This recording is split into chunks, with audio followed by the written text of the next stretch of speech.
My parents didn't miss my MIT graduation. They chose my brother's Little League game. The text arrived at 6:14 a.m. blue glow, lighting my dorm room.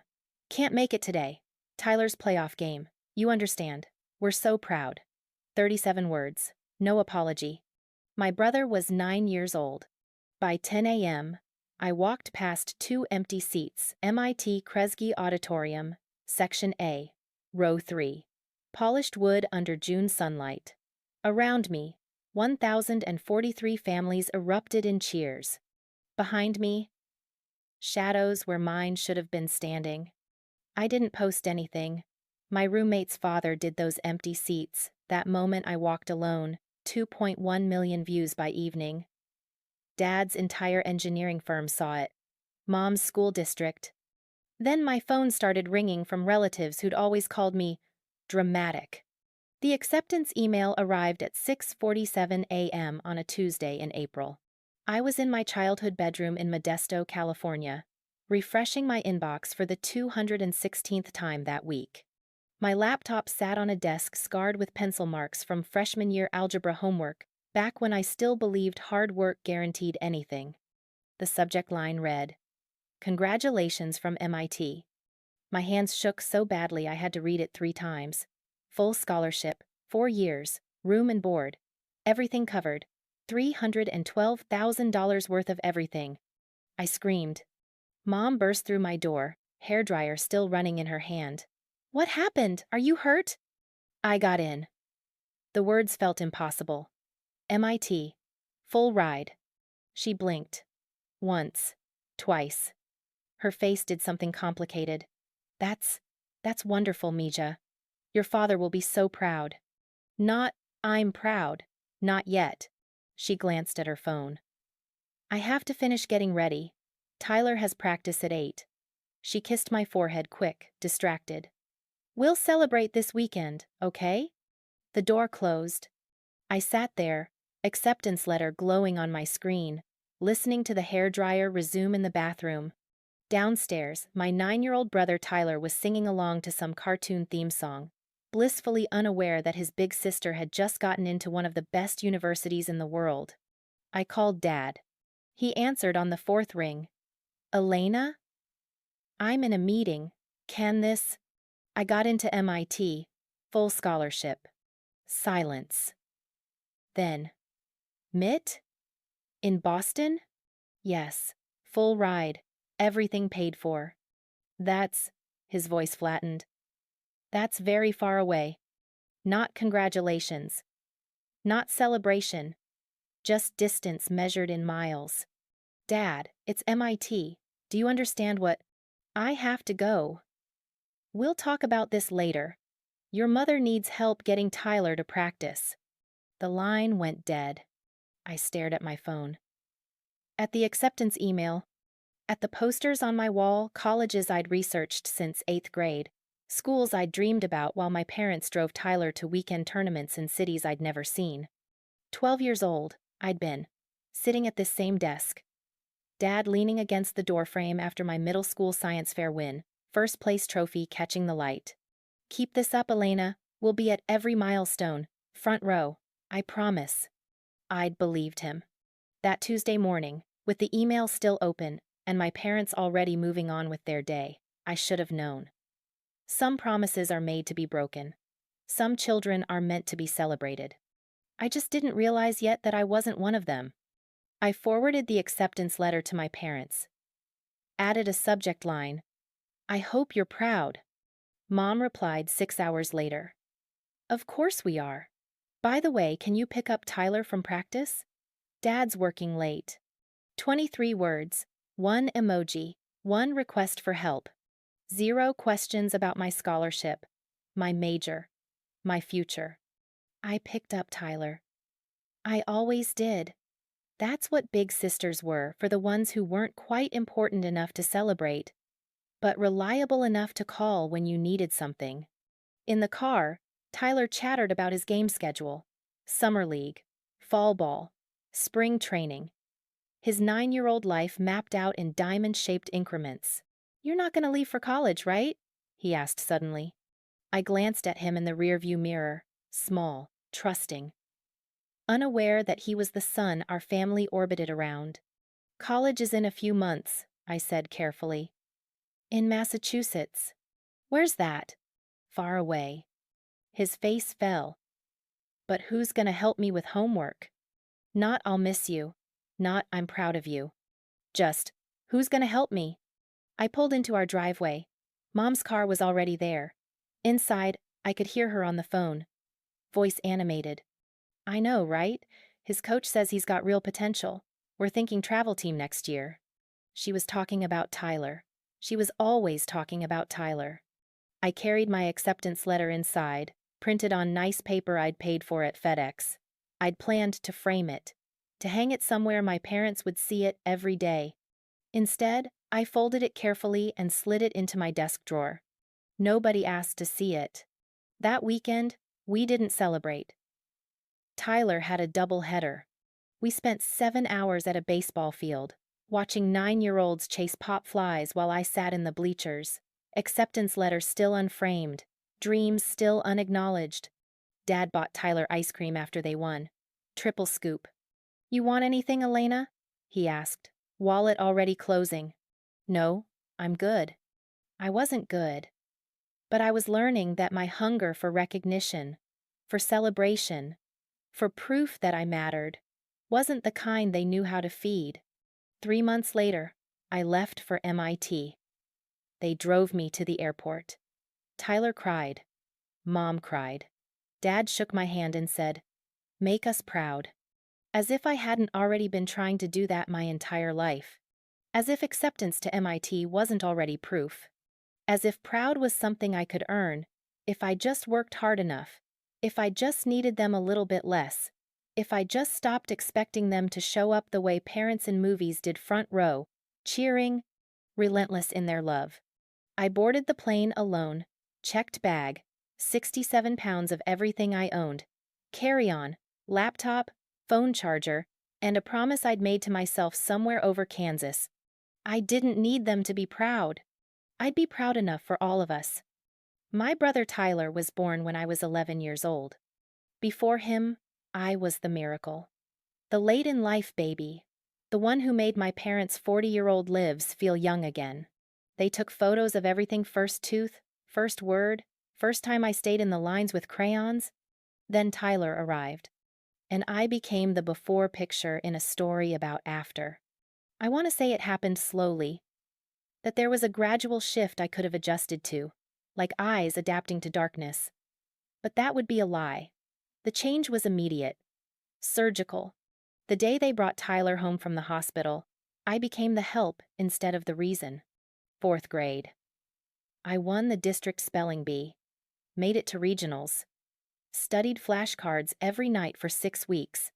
Dad quizzing me while Mom put Tyler to bed. The regional championship fell on a Saturday in Sacramento, 2 hours away. We can't make it, Mom said, not looking up from feeding Tyler. He has a doctor's appointment. Can't you reschedule? Elena. Her voice had that edge, the one that meant I was being difficult. He's 6 months old. The pediatrician is booked for weeks. I placed 7th at regionals, misspelled bureaucracy in the 4th round, sat in the audience afterward, watching other kids take photos with their parents, trophies gleaming. My coach drove me home. 8th grade, debate nationals in Atlanta. I'd qualified as an alternate, barely hadn't expected to go. Then someone dropped out. 48 hours notice. Mom looked at the permission slip like it was a bill she couldn't pay.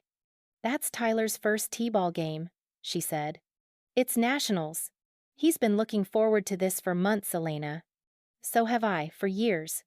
She signed the slip. Didn't buy the plane ticket. I stayed home. Watched Tyler's team lose 17-3.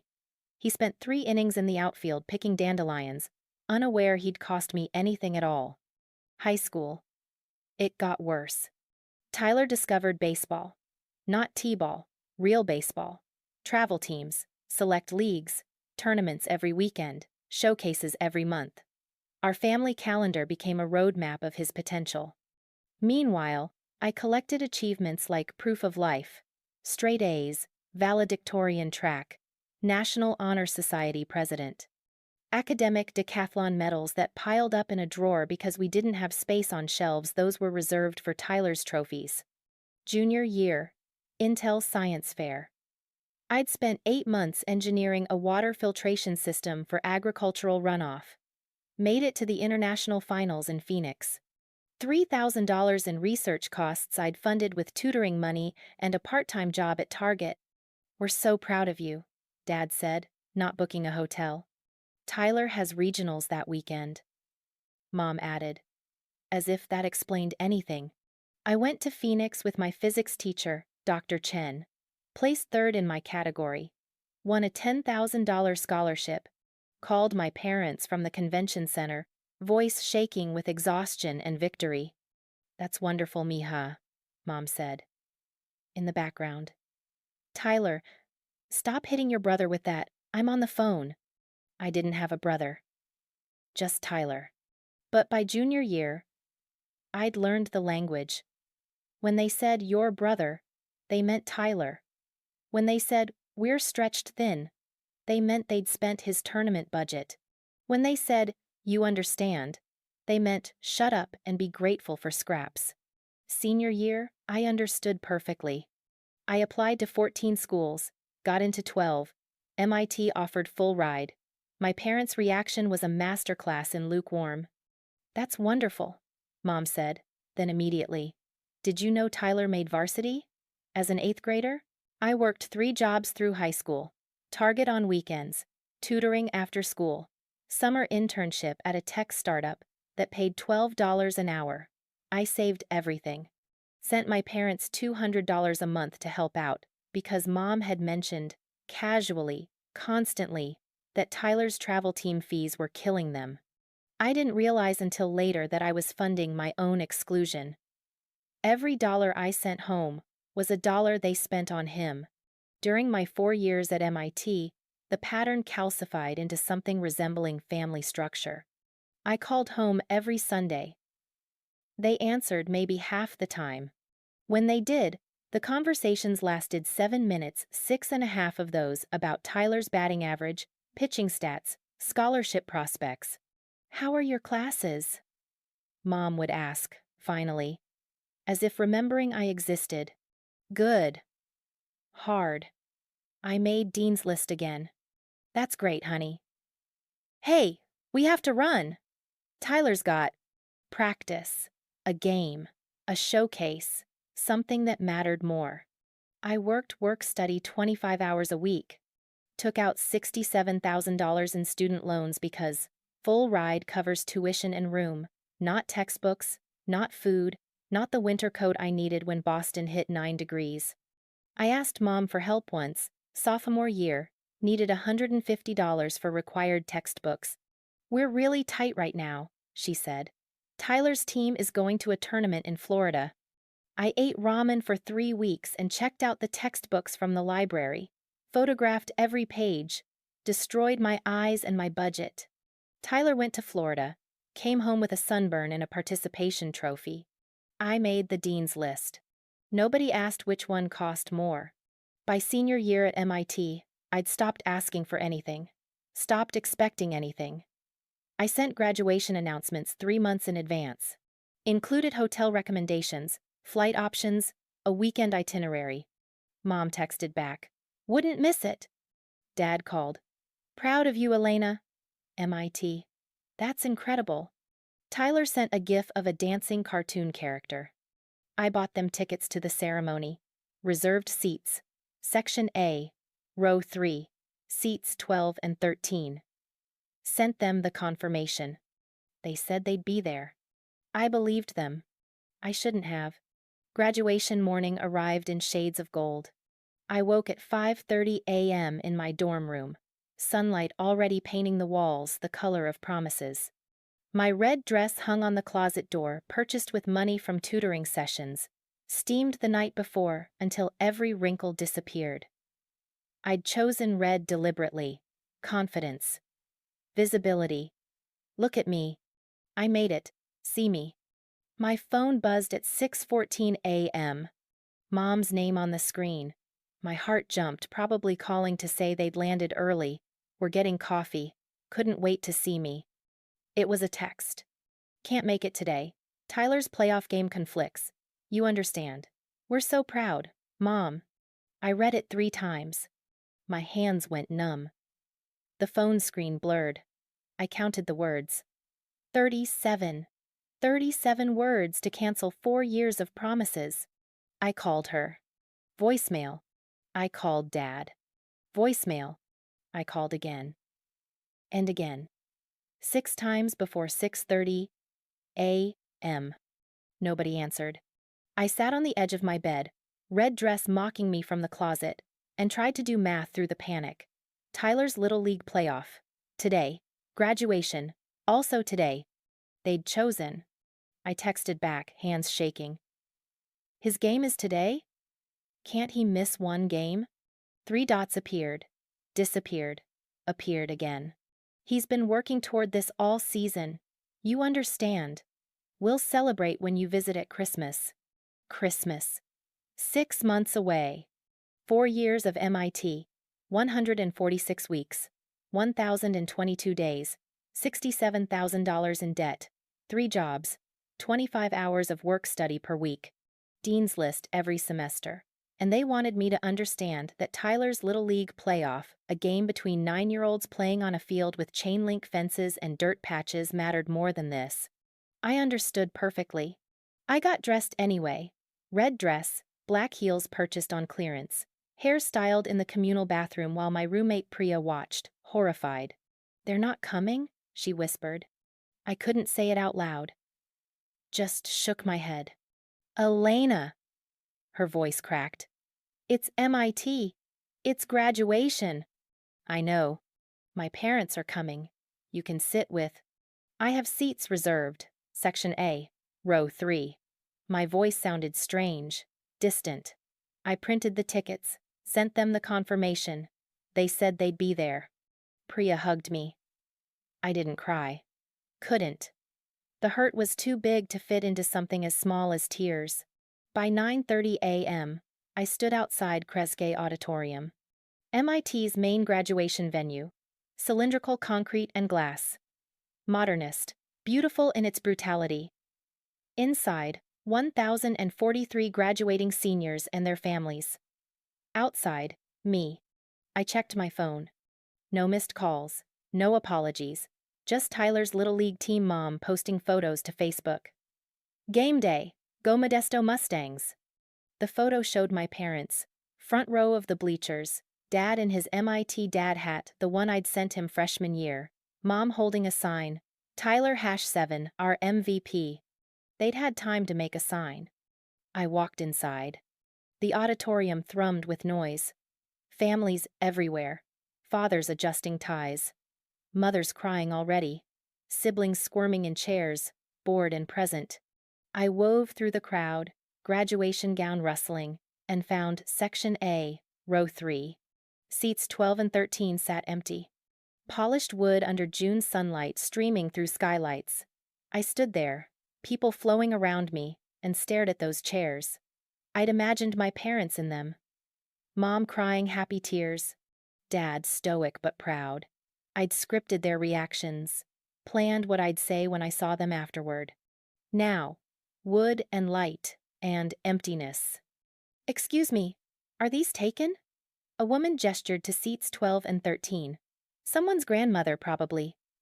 Kind eyes, floral dress. Yes. My voice surprised me. "They're saved."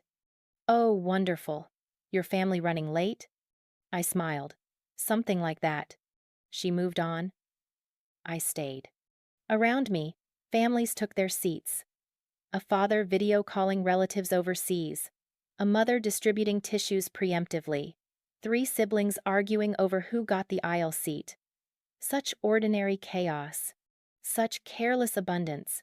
I took my assigned seat in the graduate section. Turned to look back at Section A, row 3. Still empty. 10 a.m. Ceremony began. The president spoke.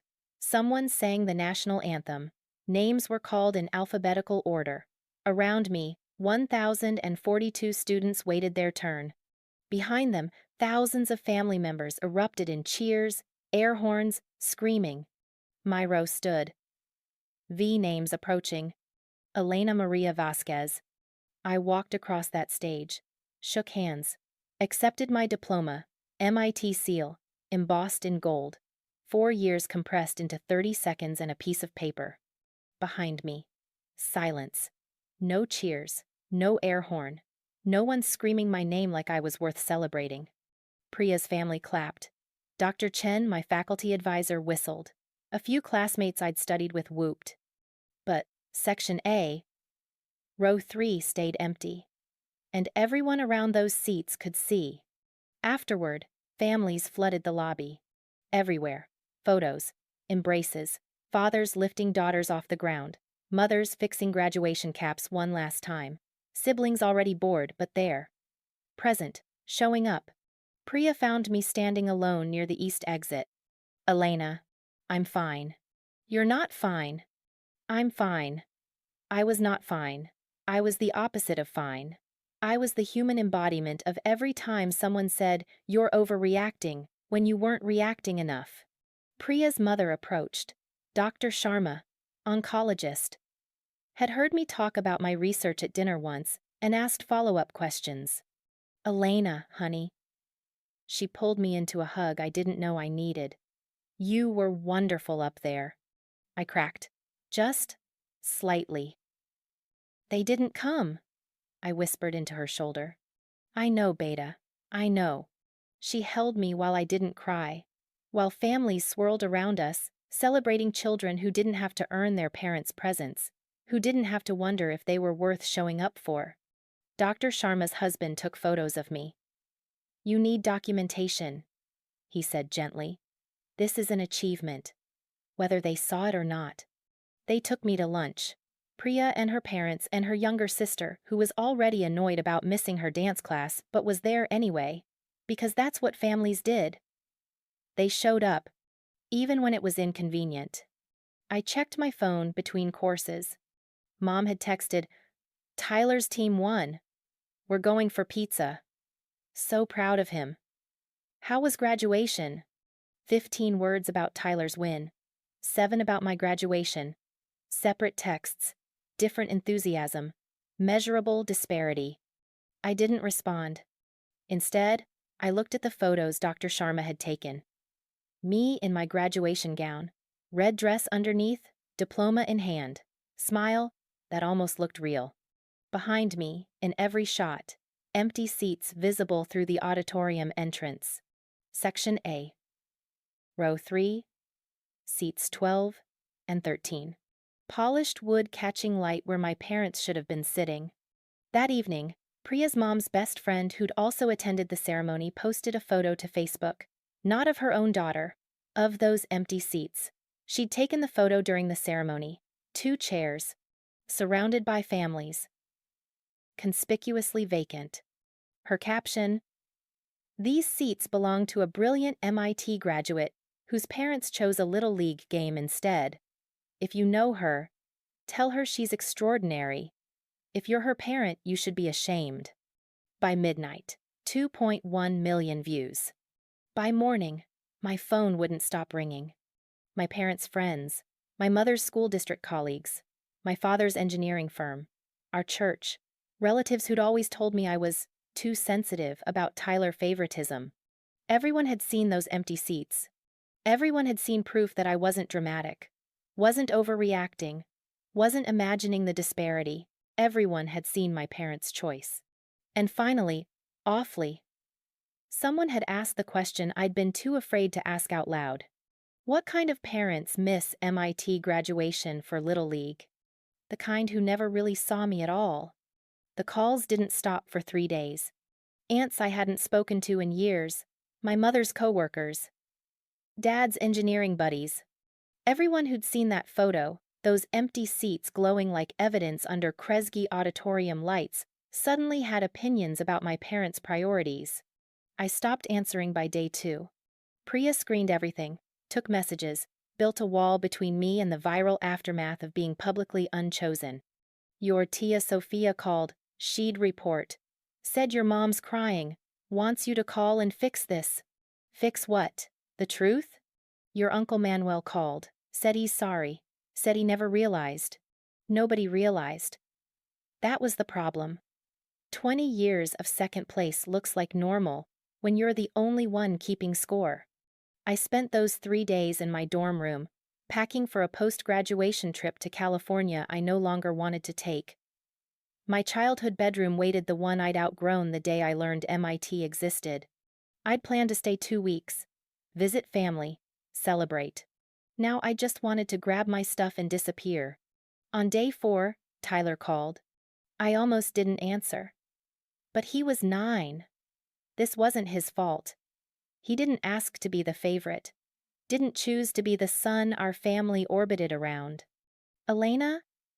His voice was small, scared. Hey, buddy. Are you mad at me? My chest cracked. No, never at you. Mom's crying. Dad won't stop yelling. Everyone at school saw the video. He sniffled. My coach asked if my parents really skipped your graduation. They did. Silence. Then, I'm sorry. Tyler, this isn't... My game wasn't even that important. We lost in the second round. I sat up. What? The playoffs. We lost. Didn't even make it to the championship. His voice wobbled. Mom said it was a really important game, but we lost super fast. Something cold settled in my stomach. Tyler, when was your game? Last Saturday. What day is today? Thursday. I grabbed my laptop, pulled up the calendar, counted backward. Last Saturday, May 8th. My graduation, May 15th. 7 days apart. Tyler, are you sure? Your playoff game was last Saturday? Yeah, May 8th. I remember 'cause it was the same day as Jackson's birthday party and I was sad I couldn't go. May 8th. My parents had known. For 7 days, they'd known his game, and my graduation didn't conflict. Tyler, I have to go. Are you mad now? Not at you. My hands were shaking. Never at you. I hung up, stared at my calendar. May 8th circled in blue. I'd marked it weeks ago when Mom first mentioned Tyler's playoffs. May 15th circled in red, highlighted, starred. My graduation. 1 week apart. I searched Modesto Mustang's Little League playoffs schedule on my phone, found their league website, clicked through to tournament brackets. There it was. Official schedule. Tyler Vasquez, #7. Game date, May 8th, 11 a.m. Outcome. Loss to River City Raiders, 8-3. My graduation, May 15th, 10 a.m. No conflict, no overlap, no reason. They'd lied. My phone was in my hand before I thought about it. Calling Mom. She answered on the first ring. Elena. Thank God. Everyone's been... Tyler's game was May 8th. Silence. His playoff game, May 8th. My graduation was May 15th. My voice sounded strange, detached. That's 7 days, Mom. Elena, we were exhausted from the tournament, and you lied. You told me there was a conflict. We didn't lie. Tyler needed us. And he lost. Second round. Didn't even make championship. I was standing now, pacing. You missed my MIT graduation for a game he lost a week earlier? Don't you dare make this about. What was the real reason? Her voice hardened. We're his parents. We don't need to explain. I'm your daughter. And you're fine. You graduated. You have your degree. Tyler needed our support. I needed you there. Silence. Then, you've always been independent, Elena. Tyler still needs us. Independent. The word they used when neglect needed a prettier name. I sent you tickets, reserved seats, hotel recommendations. And we're very proud. You made a sign for his game. I saw the Facebook photo. Dad wore his MIT hat. The one I sent him. My voice cracked. You had time to make a sign for Tyler but not show up for me. Elena, you're being dramatic. I hung up. Sat down hard on my bed. Stared at the Little League website. May 8th. Evidence. Proof. Time-stamped and public. They hadn't missed my graduation because of a conflict. They'd missed it because they didn't think I was worth the trip. And they'd lied to make their choice sound less cruel. I opened my laptop. Searched for the Facebook photo Mom holding Tyler's sign. Dad in the MIT hat. Posted May 8th at 10:47 a.m., 7 days before my graduation. Both of them smiling, present, showing up for him. I took a screenshot. Then I did something I'd never done before. Something that felt like betrayal and survival in equal measure. I logged into my parents' Chase account. I still had access, had helped them set up online banking 2 years ago when Mom complained about paper statements. They'd never removed me as an authorized user. Probably forgot I had the password. I told myself I was just checking, just curious. I told myself I'd log out and never look again. I was lying. Because somewhere deep in my chest, below the hurt and above the anger, a question had started forming. The kind of question you don't ask unless you're ready for the answer to destroy you. If they couldn't afford to come to my graduation, where was all the money going? I clicked on recent transactions, and the bottom of my world fell out. The first charge hit me like physics. April 18th. Prestige Party Planners. Modesto, CA. $8,347. I stared at the number. 8,347. More than I'd spent on textbooks in 4 years. More than my emergency fund. More than the amount I'd begged them for sophomore year when I needed a winter coat and got told, "We're stretched thin." I checked the date again. April 18th. Tyler's birthday was April 22nd. 4 days later, I scrolled down. April 19th. Memories Photography. $2,100. April 20th. Bounce Time Rentals. $1,450. April 21st. Sweet Dreams Bakery, custom order, $890. My hands were shaking so badly the laptop screen blurred. I did the math 3 times, kept getting the same number. $12,787. On a 9-year-old's birthday party. I grabbed my phone. Opened my text history with Mom. Scrolled back to February. There it was. My message. Mom, my winter coat finally died. Boston's hitting 15 degrees. Can you help with $400 for a new one? Her response. We're really tight right now, Mija. Can you wait until next month? I never asked again. Bought a secondhand coat on Facebook Marketplace for $80. Froze my way through February and March. While they saved up $8,000 for a party, I kept scrolling through the bank statement. Tyler's expenses painted themselves in numbers I couldn't ignore.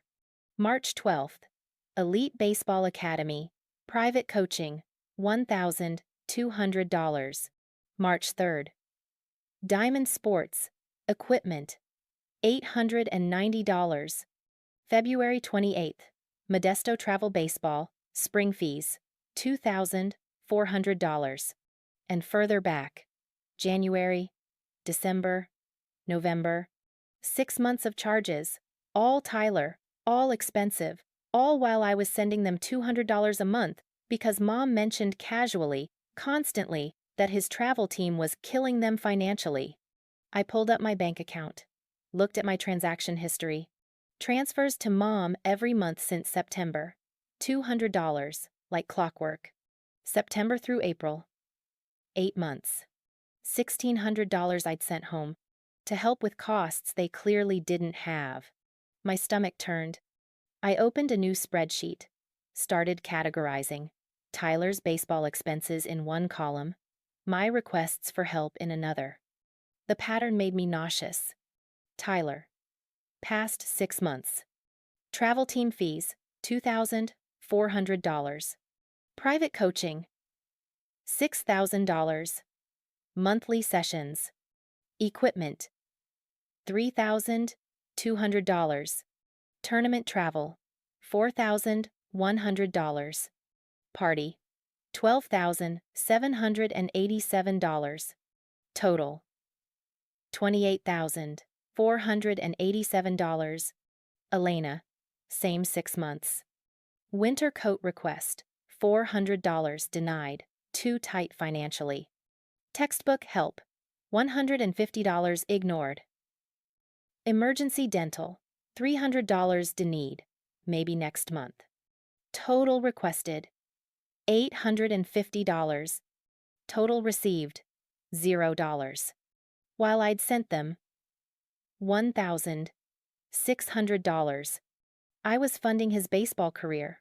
My tutoring money, my work-study paychecks, my Target weekend shifts, all of it flowing home to pay for batting cages and private pitching coaches. And they'd looked me in the eye digitally, over text, through phone calls, and said they were broke. My chest felt tight. Wrong. Like my rib cage was too small for my lungs. I kept digging, pulled up credit card statements, found more. Tyler's birthday party wasn't just expensive, it was excessive. 60 guests, catered food, a local sports celebrity appearance, some minor league player I'd never heard of. $300 for an autograph session. I opened Facebook, searched for photos, found Mom's album, Tyler's 9th birthday bash. 47 photos, professional quality. The $2,000 photographer had earned her fee. Wide shots of the backyard transformed into a baseball diamond. Custom jersey cake with Tyler's number. Balloon arch in his team colors. Gift table overflowing. In one photo, Tyler grinning, surrounded by presents. Behind him, Mom and Dad, arms around each other, looking at their son like he'd hung the moon. I zoomed in on Dad's face. That expression, pride, uncomplicated, pure. I'd never seen him look at me like that. I scrolled to my own graduation photos, the ones Dr. Sharma had taken, found the one where I'm smiling, diploma in hand, trying to look happy. My eyes looked wrong, hollow. The smile was cosmetic, performed. 2 celebrations, 4 weeks apart. One cost $12,000 and required professional photography. The other required nothing, just showing up. They'd chosen. I pulled up our family text thread. Started scrolling back through months of conversations. Found the message from April 19th. Mom. Elena. We're so proud of you. Can't wait for graduation. Posted one day after charging $2,000 to a photographer. For Tyler's party. Not my graduation. My throat burned. I went back to the bank statement. Looked at May 8th, Tyler's playoff game day. New charges. Round Table Pizza, $287, and Sports Authority, $340. Celebratory pizza after the loss. New equipment anyway. May 15th, my graduation day. 0 charges. They hadn't even bought me a card. I checked my email, found the message I'd sent them in February. Subject line, graduation details and hotel info. I'd researched hotels, found 3 within walking distance of campus, listed prices, included discount codes, made it easy. Dad had replied, "Thanks, we'll figure it out." They'd never booked a room, never intended to come, and they'd lied about why. I closed my laptop before I threw it. Sat there in my dorm room, packed boxes surrounding me, red graduation dress still hanging on the closet door, and tried to breathe around the realization settling into my bones. My parents hadn't chosen Tyler's game over my graduation. They'd chosen Tyler over me. For 6 months. Maybe longer. Maybe always. And they'd used my money to do it. I didn't sleep that night. Just kept scrolling. Bank statements, credit cards, Venmo transactions, 18 months of financial records painting a picture I couldn't unsee. By sunrise, I had a timeline. January, senior year. Tyler starts private coaching with Elite Baseball Academy. $1,200 per month. Same week, I text asking if they can help with spring semester textbooks. $150. 3 required books for my engineering courses. Mom's response. Can you rent them? We're stretched thin right now. I rent them. Pay late fees when I return them damaged. February. Tyler's travel team announces spring tournament schedule. 6 out-of-state tournaments. Parents commit to all 6. Registration fees, $2,400. Travel costs over next 4 months, $4,100. Hotels, gas, food. Same month, Boston hits record low temperatures. My second-hand winter coat tears at the seam. I ask for help buying a real one. $400. Mom. We're really tight right now, Mija. I freeze through February. March. Into April. March. $3,200 in new baseball equipment. Custom bat. Specialized gloves. Cleats that cost more than my monthly grocery budget. Same week. I need emergency dental work. Cavity that's been hurting for months finally abscess. Campus Health Center says I need a dentist. $300. I text Dad. He calls back 2 days later. Can it wait until summer? We're slammed right now. It can't wait. I put it on a credit card. My first credit card debt. $300 at 22% APR. Tyler gets new cleats. April. The party. $12,787 for 3 hours of celebrating a 9-year-old. I send my monthly $200 home. Like clockwork. Like a good daughter. Like someone who doesn't understand she's funding her own erasure. Mom texts. Thanks, Mija. You're a lifesaver. Tyler's team fees are killing us. I believe her. I keep believing her for 3 more weeks. Until May 8th. Tyler's playoff game. They attend. He loses. They buy him pizza and new equipment anyway. May 15th. My MIT graduation. They don't attend. I win. They buy me nothing. Not even the truth. By 6 a.m., I'd built a spreadsheet that would make my statistics professor proud. 18 months of data. Every dollar tracked. Every request logged. Every denial documented. The numbers were clinical. Brutal. Impossible to misinterpret. Tyler. 18 months. Private coaching. $14,400. Travel team fees. $7,200. Equipment. $8,900. Tournament travel. $11,300. Birthday party. $12,787. Miscellaneous pizza celebrations, gifts, team merchandise. $3,200. Total. $57,787. Elena. Same 18 months. Money sent home. $3,600. 18 months times $200. Money requested. $1,850. Money received. $0. Net contribution to family plus $3,600. I stared at that number. $3,600. More than half of what they'd spent on Tyler's birthday party. Money I'd earned tutoring calculus to freshmen, scanning IDs at the campus gym, shelving books at... I knocked on Priya's door at 7:18 a.m. She opened it in pajamas, hair wrapped, toothbrush in hand, took one look at my face and pulled me inside. What happened? I opened my laptop, showed her the spreadsheet. She went silent, scrolling, reading, her expression shifting from confused to horrified to something that looked like rage. $57,000. Her voice was flat, careful, on baseball. While I sent them $3,600. Elena. She set the laptop down, looked at me. This isn't favoritism anymore. I know. This is financial abuse. The words hit different when someone else said them. Made them real. Official. Not just my dramatic overreaction. You were sending them money while they spent $12,000 on a birthday party? Priya's hands were shaking. Did they tell you they needed it? Every month, Tyler's team fees are killing us. We're stretched thin.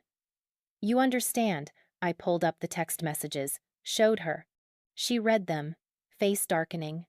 They lied. Repeatedly. To extract money from you. She looked up. While denying you winter coats and dental care. Yeah. Elena, you could have gotten sepsis from that tooth. I know. You could have frozen. Gotten hypothermia. I know. She stood up, started pacing. Do your parents understand what they did? The actual danger they put you in? I thought about Mom's voice on the phone. You've always been independent. Like independence was a choice. Like I hadn't been forced into it by their neglect. They don't think they did anything wrong, I said. Priya stopped pacing. Then, we make them understand. How? Documentation. Evidence. Legal pressure. She grabbed her phone. My mom has a friend, family law attorney in Cambridge. Let me text her. Priya, I can't afford. Consultation is free, and if you have a case, attorneys work on contingency for this stuff. She was already typing. You're not letting them get away with this. I don't know if I want to. Elena. She sat beside me, took my hands. They took your money under false pretenses. They lied about needing help while spending $60,000 on your brother. They missed your MIT graduation and blamed a scheduling conflict that didn't exist. Her voice cracked. They made you believe you weren't worth a $400 coat. My throat burned. You are worth so much more than they ever made you feel, Priya said. And if you won't fight for yourself, I'll fight for you. I looked at her. My roommate. My friend. The person who'd screened my calls and held me together, and now wanted to wage war on my behalf. Okay? I whispered. Okay? Let's call the lawyer. Priya's mom responded within minutes. Her friend Rebecca Martinez had availability that afternoon. Could we come to her office at 2? We could. We did. But first, I did something I should have done weeks ago. I stopped sending money home, logged into my bank account, canceled the recurring transfer, $200 per month, gone. It felt like freedom. It felt like the first boundary I'd ever drawn. Mom texted at 9:47 a.m. Elena, we need to talk about what you said yesterday. You're being very hurtful. I didn't respond. Dad called at 11:23. Left a voicemail. Elena, your mother is very upset. This whole situation is getting out of hand. Call me back so we can discuss this like adults. I deleted it. Tyler sent a text at 12:05. Are you still mad? Mom won't stop crying. That one hurt. But I knew the script. Tyler was 9. He didn't understand he was being weaponized. Didn't know that Mom won't stop crying was a sentence designed to make me feel guilty for having feelings. I texted back. Not mad at you, love you, but I need space from Mom and Dad right now. He responded with a sad emoji. I put my phone on silent. Priya and I took the T to Cambridge. Martinez and Associates occupied the 3rd floor of a brick building near Harvard Square. Professional. Expensive looking. The kind of place I never thought I'd need. The receptionist smiled. Elena Vasquez? Yes. Miss Martinez is ready for you. We followed her down a hallway lined with law degrees and family photos. Success and normalcy displayed in matching frames. Rebecca Martinez stood when we entered. 40s. Sharp suit. Kind eyes that had probably seen worse than my situation but didn't make me feel small for needing help. Elena. Priya. She shook our hands. Gestured to chairs. Thank you for coming. Priya's mother gave me a brief overview, but I'd like to hear it from you. I opened my laptop, showed her the spreadsheet. She studied it in silence. 2 minutes. 3. Her expression never changed, but her jaw tightened incrementally. Finally. Walk me through how the money transfers worked. I explained. The monthly $200. The texts from Mom about being stretched thin. The requests for help that got denied while Tyler got thousands. Rebecca took notes, asked questions. Dates, amounts, specific conversations. Did they ever explicitly promise to pay you back? No. It was always framed as helping out. Like I was contributing to family expenses. But the expenses were exclusively your brother's? Yes. She nodded. Wrote something down. Tell me about the graduation. I showed her everything. The text message, the Little League schedule proving no conflict, the Facebook photos of them at Tyler's game, the empty seats that went viral. Rebecca's expression finally shifted. Something that looked like anger. They lied about a scheduling conflict. Yes. While wearing MIT merchandise you'd sent them. My dad's hat. I mailed it to him freshman year. She sat back, steepled her fingers. Elena, I want to be clear about something. What your parents did, the financial extraction under false pretenses, the systematic denial of your needs while funding your brother's wants, the lying about the graduation conflict, this isn't just poor parenting. My heart rate picked up. This is financial exploitation. Potentially fraud. Depending on how the money transfers were framed. And the emotional harm, the deliberate choice to miss a major milestone while lying about the reason, that's severe emotional distress. Can she sue? Priya asked. Potentially. Family law is complicated. But... She looked at me. You have documentation, bank records, text messages, witnesses. A viral photo demonstrating public harm to your reputation and emotional well-being. She paused. And you have damages. Quantifiable financial loss, emotional distress, possibly educational harm if the lack of support impacted your ability to succeed academically. She graduated with honors, Priya said. While working 3 jobs.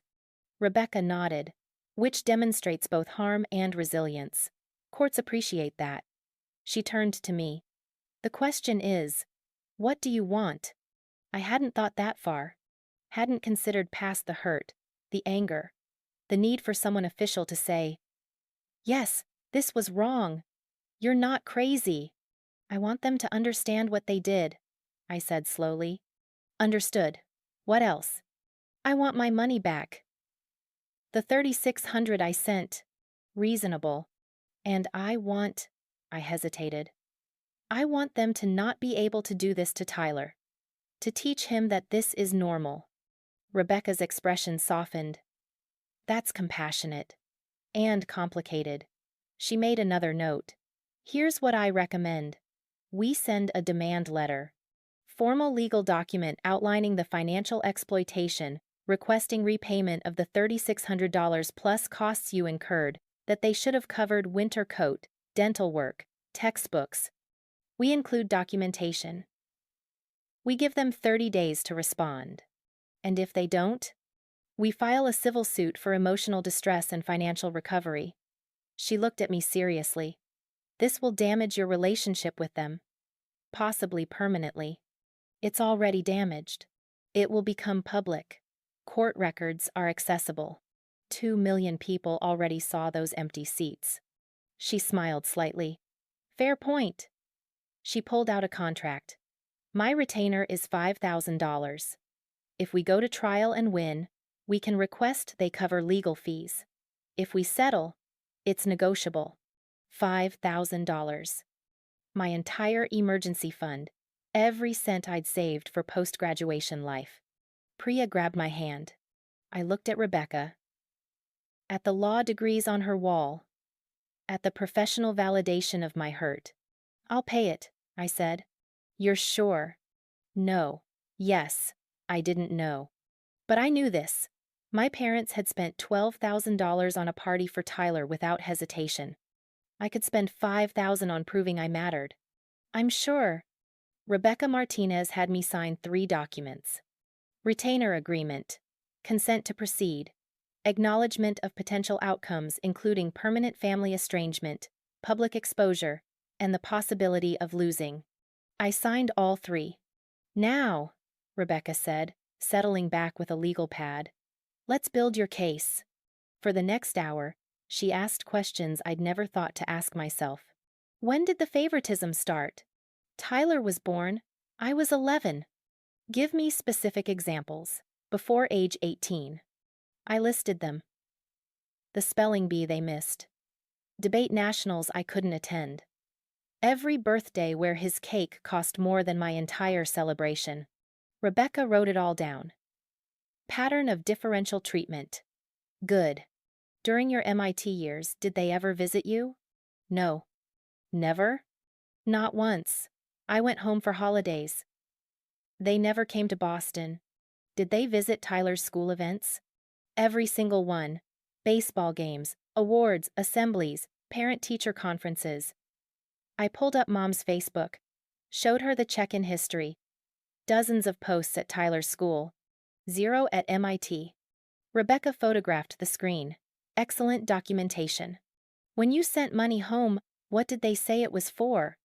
I showed her the text messages. Mom's requests. Tyler's team fees are killing us. We're so stretched. You're a lifesaver. Did they ever specify that the money was for Tyler's sports? Not explicitly, but that's what she meant. What did you believe the money was for? Basic expenses, bills, groceries, keeping them afloat. Rebecca's pen moved faster. So they implied financial hardship, while actually spending $60,000 on recreational activities. Yes. Did you ever see evidence of actual financial hardship? Late bills? Foreclosure notices? No. But I wasn't home. I believed them. Why? The question caught me off guard. Because they're my parents, I said quietly. You're supposed to trust your parents. Rebecca's expression softened. Yes, you are. She made another note. That's called fiduciary duty. Parents have a legal obligation not to exploit their children's trust for financial gain. Is that what this was? Exploitation? You sent them $3,600 under the reasonable belief that they needed it. They didn't need it. They wanted it. For your brother's wants, not family needs. She looked up. That's textbook financial exploitation of a dependent relationship. I wasn't dependent. I was in college. You were their child. You trusted them. They violated that trust for monetary gain. She flipped a page. Now. The graduation. Walk me through the morning. I told her everything. The 6:14 a.m. text, the calls that went to voicemail, the empty seats, the viral photo. Did they apologize? No. They blamed me for embarrassing them. Embarrassing them? The photo going viral. Mom said I was destroying the family. Rebecca's jaw tightened. Did you post the photo? No. Priya's mom's friend did. She didn't know me, just saw empty seats and felt bad. So, your mother blamed you for a stranger's documentation of their absence. Yes. Did they offer any explanation beyond the scheduling conflict claim? Mom said they were tired from Tyler's party. Rebecca stopped writing. Looked up. They missed your MIT graduation? Because they were tired from your brother's birthday party? That's what she said. And the party was 3 weeks earlier, April 22nd. Graduation was May 15th. They were tired for 3 weeks. I almost laughed. Almost. Apparently. Rebecca set her pen down. Looked at me with something that might have been anger on my behalf. Elena, I've been practicing family law for 16 years. I've seen parental favoritism. I've seen financial abuse. I've seen emotional neglect. She leaned forward. This is all three. Systematically applied over 18 months, possibly longer, with clear documentation and measurable harm. So I have a case? You have an excellent case. She opened her laptop, started typing. Here's what we're going to do. I'll draft a demand letter. We'll itemize every dollar you sent them, every expense they denied you, every cost you incurred that they should have covered. Winter coat, dental work, textbooks, therapy costs. I haven't done therapy. You will. Add it to damages. She kept typing. We'll include the graduation incident, the false scheduling conflict, the emotional distress of public abandonment. We'll request repayment of $3,600 plus $8,000 in additional damages. $8,000? Your brother's birthday party cost $12,000. I'm being conservative. She smiled grimly. We'll give them 30 days to respond. If they pay, we're done. If they refuse or ignore us, we file suit in civil court. How long will that take? 6 months to a year. Maybe longer if they fight. A year. of legal battles, of family warfare, of making it impossible to pretend everything was fine. Will I have to testify? Probably, if it goes to trial. Will Tyler? He's a minor. Unlikely. But your parents might try to use him, bring him to court, have him testify about how much they love him. Classic sympathy play. My stomach turned. He doesn't understand what's happening. I know. That's why we document everything now. So when they try to rewrite history, we have proof. She pulled up a document template.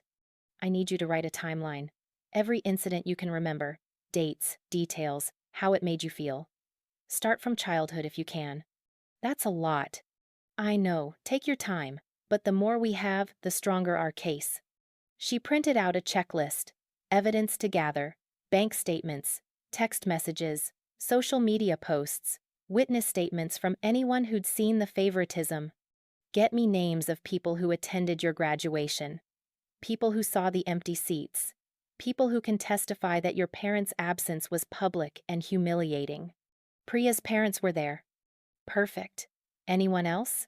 My advisor. A few professors, some classmates. Get me their contact information. I'll reach out for statements.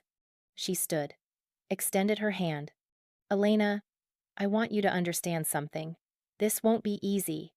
Your parents will likely deny everything. They'll tell family and friends that you're lying, being vindictive, destroying the family over nothing. She held my gaze. But you have truth on your side, and documentation, and me. I shook her hand. Thank you. Don't thank me yet. Thank me when we win. Priya and I left the office at 4:37 p.m., rode the T back to campus in silence. Finally, she said, You really doing this? Yeah. Your parents are going to lose their minds. I know. Your extended family is going to take sides. I know. Tyler's going to be caught in the middle. I know. My voice broke. But if I don't do this, nothing changes. They keep lying, keep treating me like I'm worth less, keep teaching Tyler that this is normal. Priya squeezed my hand. Then we burn it down, she said, and build something better. I spent the next 3 weeks building a case against my own parents. It felt like archaeological excavation, digging through years of digital remains, every text message, every email, every Facebook post that proved what I'd always known but never had evidence for. I was the spare child, the backup plan, the one who didn't matter enough to celebrate. Rebecca had given me a template, categories, timeline, incident reports. I filled it obsessively. Childhood ages, 0 to 11, before Tyler. Fewer memories here. The early years when I was enough. When being their daughter meant something. When Mom took photos of my finger paintings and Dad called me Mija, like it was a prayer. But even then, small signs. Age 7. Asked for piano lessons. Maybe next year, honey. Next year never came. Age 9. Science fair project on solar energy. Parents arrived late, missed my presentation, stayed for 10 minutes. Age 11. Middle school science fair. First place. Dad's promise. We'll be at every milestone. He'd meant it then.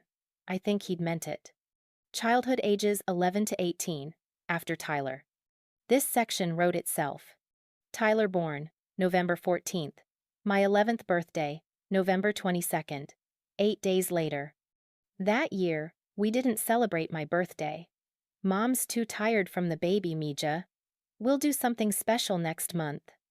We never did. From there, timeline of erasure. Age 12. Spelling Bee Regional Championship. Tyler's 6-month checkup. They chose the checkup. Age 14. Debate Nationals.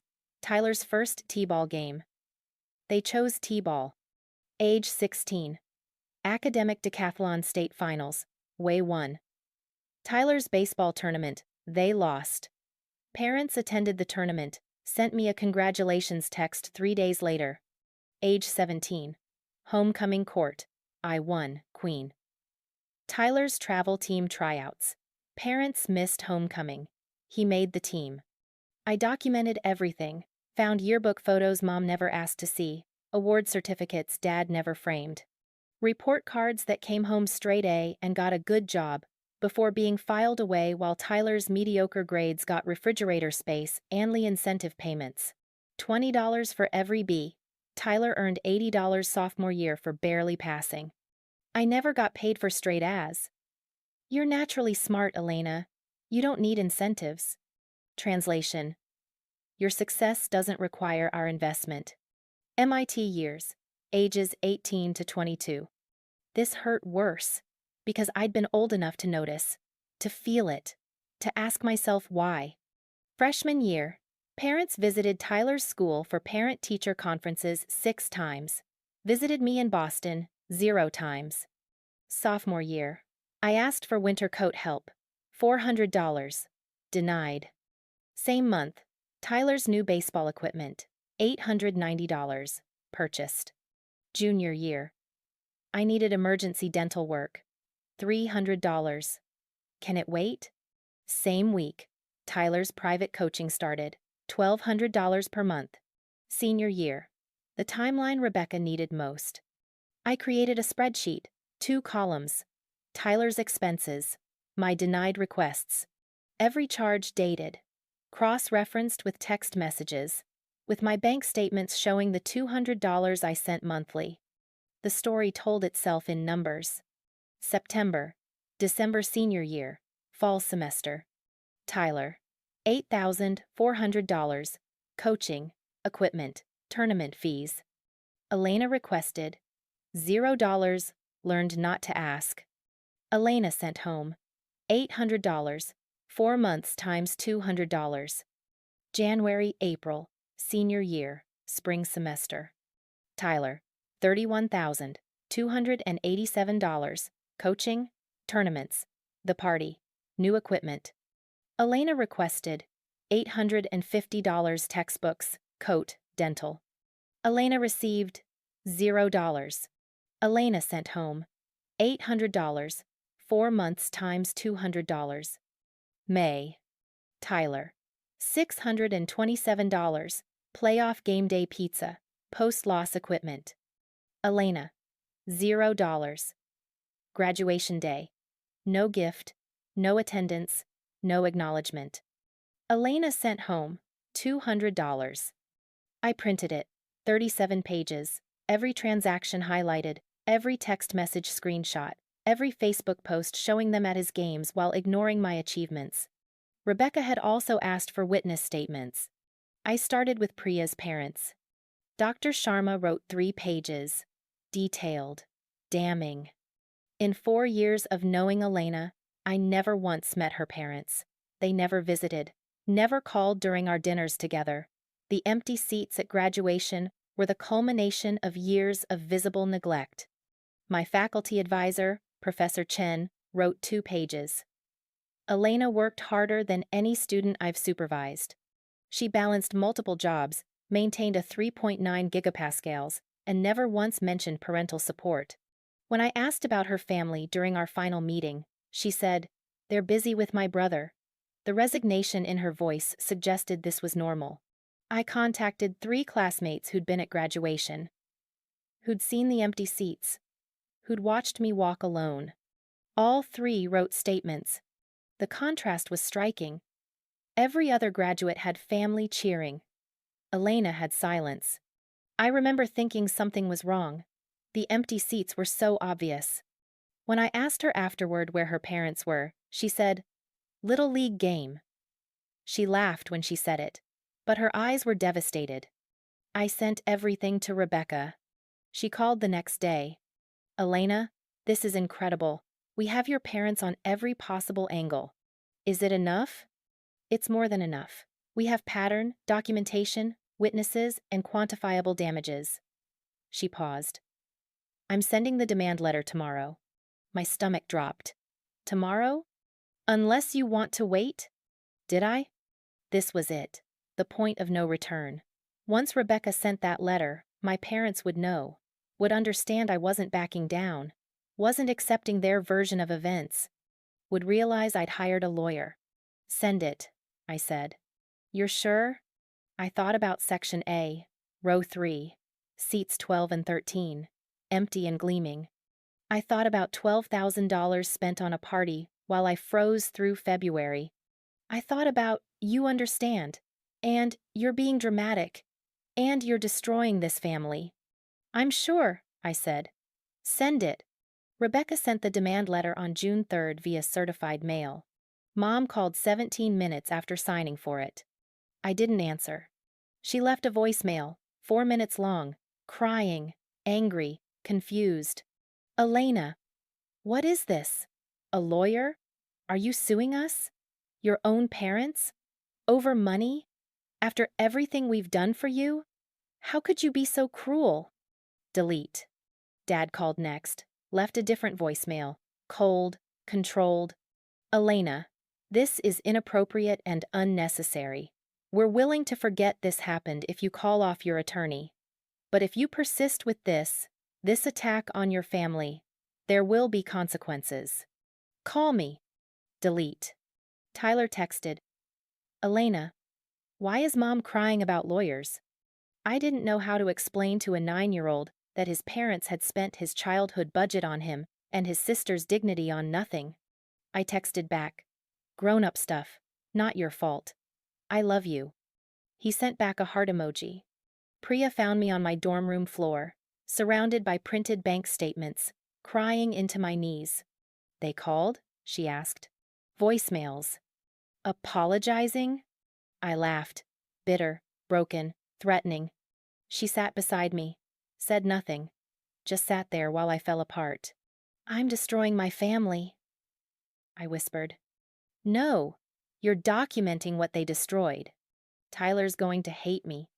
Tyler's going to grow up and understand you tried to save him from this. What if I'm wrong? What if I'm overreacting? Priya grabbed my laptop, pulled up the spreadsheet, pointed at the numbers. $57,000 on Tyler, 0 on you, $3,600 from you to them. She looked at me. You're not overreacting. You're finally reacting. She was right. I'd spent 22 years being the easy child, the independent one, the daughter who didn't need anything because needing things made everyone uncomfortable. I'd spent 4 years at MIT, working 3 jobs, and sending money home and believing I was helping. I'd spent graduation day walking past empty seats and believing I was being dramatic for feeling hurt. Enough. I picked up my phone. Called Rebecca. They contacted you? She asked. Voicemails. Mom crying. Dad threatening consequences.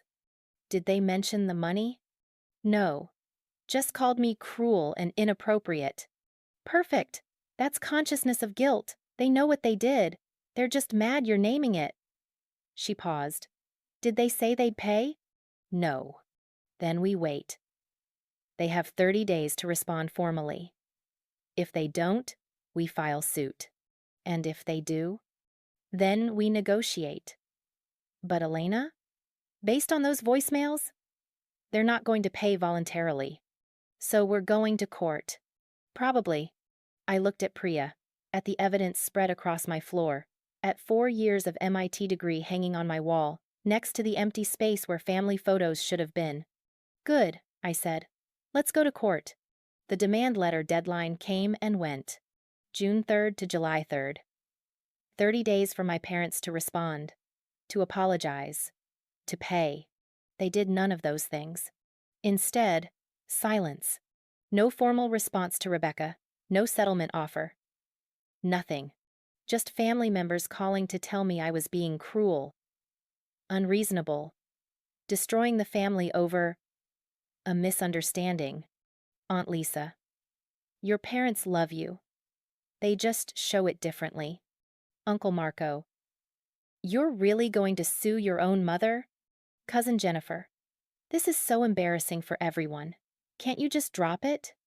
I blocked 11 phone numbers in 30 days. On July 4th, Rebecca called. They didn't respond. We're filing suit. When? Next week. But Elena, I have another idea. I waited. The annual Vasquez family reunion. Your grandmother hosts it every summer, correct? July 12th, next Saturday. How many people attend? Usually around 200. Extended family, friends, neighbors.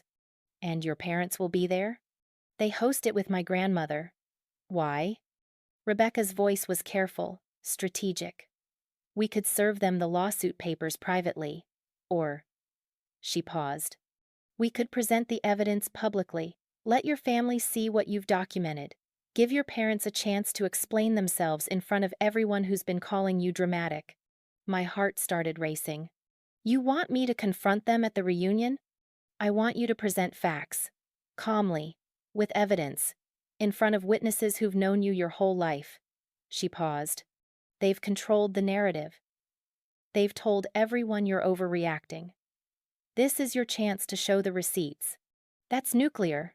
Yes. My family will never forgive me. Some of them won't. Some of them will finally understand. Her voice softened. Elena, you don't have to do this. We can file the lawsuit quietly, handle it through courts. But if you want your family to understand what happened, really understand, not just hear your parents' version, this is how. I thought about graduation. About Aunt Lisa's call afterward. Your parents said Tyler had a playoff game. That's understandable, honey.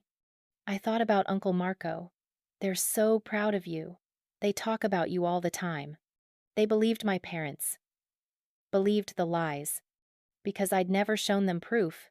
If I do this, I said slowly, I need to do it right. Facts. Evidence. No emotion. Exactly. We create a presentation. Timeline. Bank statements.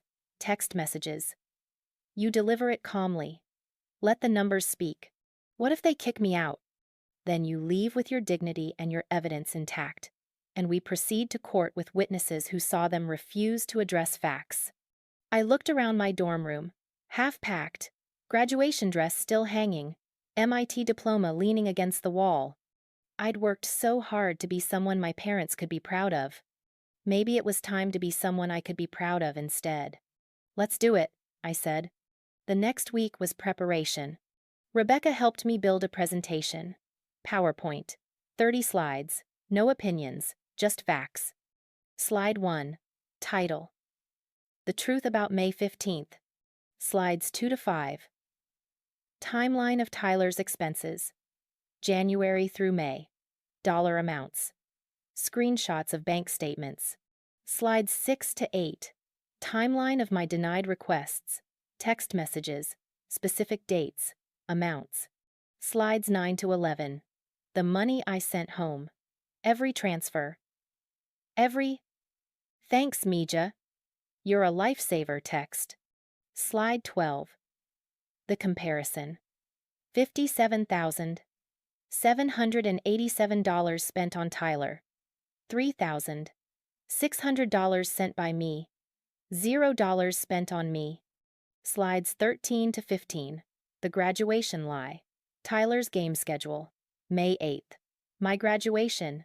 May 15th. 7 days apart.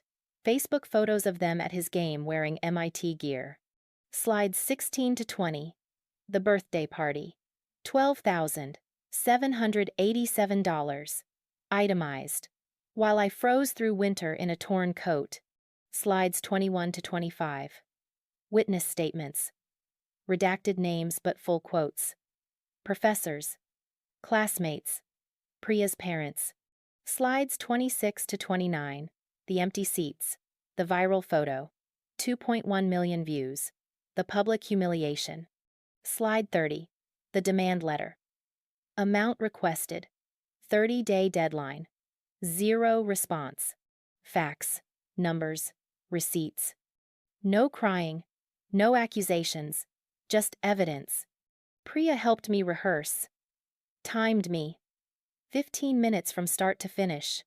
You sound like you're defending a thesis, she said. Good. I want it clinical. What if they interrupt? I keep going. Facts don't need permission. What if Tyler's there? That one stopped me. Tyler. 9 years old. About to watch his sister destroy his parents in front of 200 people. I can't protect him from this, I said quietly. If I don't do it now, he grows up thinking this is normal. Thinking people who love you can treat you like you don't matter. Priya nodded. Then we save him by telling the truth. I printed handouts. 15 packets. Evidence for family members to review. Bank statements. Text messages. Everything. I rented a projector, tested it in Priya's dorm room, made sure every slide was readable. I practiced my opening line 50 times. Before we eat, I need to share something. Calm, clear, unapologetic. On July 11th, the night before the reunion, Mom texted, "Looking forward to seeing you tomorrow. Wear something nice. Lots of photos." She had no idea what was coming. I texted back, "See you tomorrow." Priya stayed up with me that night. We didn't talk much, just sat on my dorm room floor, surrounded by evidence of my parents' betrayal, and breathed. "You ready?" she asked at midnight. "No." "You doing it anyway?" I looked at the presentation on my laptop, at the numbers that didn't lie, at the proof that I wasn't dramatic or cruel or destroying anything that wasn't already broken. "Yeah," I said. "I'm doing it anyway." The Vasquez family reunion happened at my parents' house every year. Same weekend, same backyard, same rental tent, and folding tables and mariachi band that started playing at 2 and didn't stop until the neighbors complained. I'd loved it as a kid. The chaos, the cousins, the food that kept appearing from aunts' kitchens like magic. Driving there on July 12th felt different. Priya drove. I sat passenger seat, laptop bag on my lap, projector in the back seat. We'd left Boston at 6 a.m., 5-hour drive to Modesto, arrived at noon. The house looked the same. White stucco, red tile roof, desert landscaping that my dad maintained obsessively because presentation matters. Presentation. That was always the priority. Looking successful mattered more than being supportive. Cars already lined the street. I recognized most of them. Aunt Sophia's minivan, Uncle Manuel's truck, Grandmother Rosa's ancient Buick that somehow still ran. My family, my people, who were about to watch me detonate our family structure. "You can still back out," Priya said. "I know. We can file the lawsuit Monday. Handle it quietly." "I know." "Elena," she turned to me. "Once you do this, you can't undo it." "I know." I looked at her. "But if I don't, nothing changes. They keep lying. Everyone keeps believing them. And I keep being the dramatic daughter who can't take a joke." She nodded. Squeezed my hand. "Then let's go tell the truth." We got out of the car. The backyard was already full. Maybe 180 people. More arriving. Kids running. Adults clustered in groups. The smell of carne asada and someone's homemade tamales.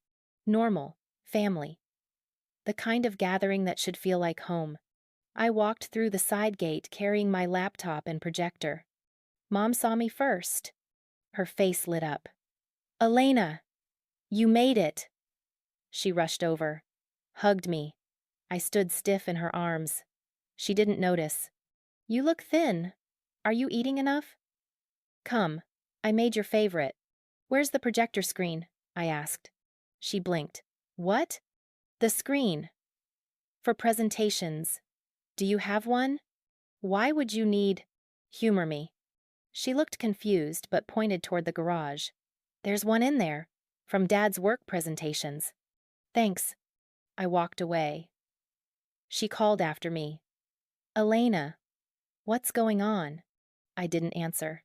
Found the screen, set it up near the tent, facing the tables, perfect angle. Uncle Manuel approached. Police officer, sharp eyes. "Elena? What's this for?" "You'll see." "You okay?" I looked at him.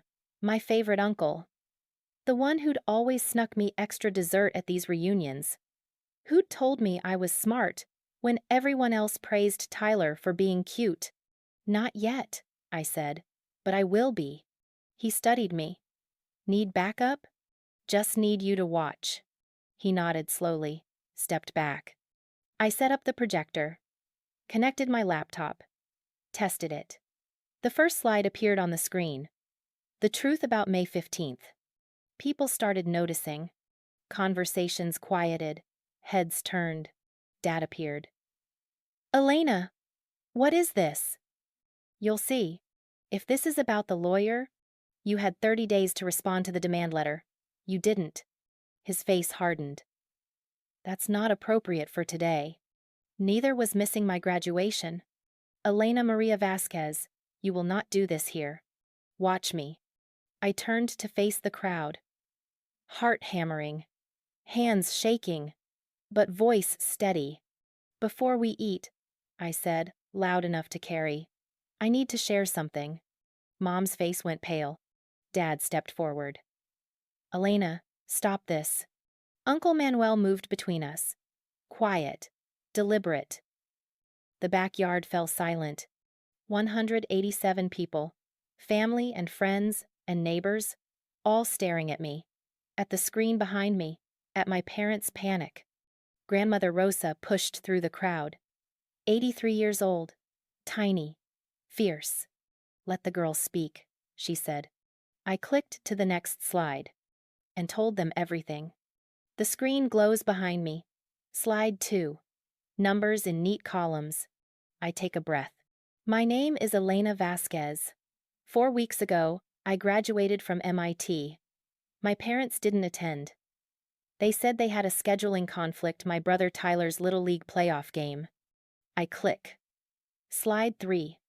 2 calendars. Side by side. Tyler's game was May 8th. My graduation was May 15th, 7 days apart.